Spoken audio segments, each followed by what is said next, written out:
আসসালামু আলাইকুম।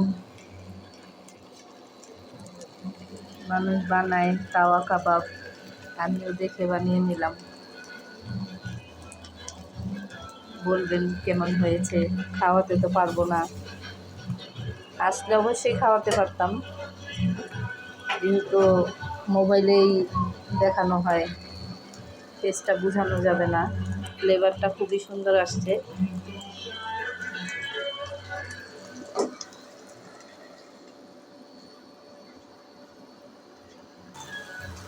এত বড় কাবাব এভাবে তো আর উল্টানো সম্ভব না, এইভাবে উল্টাইতে হবে।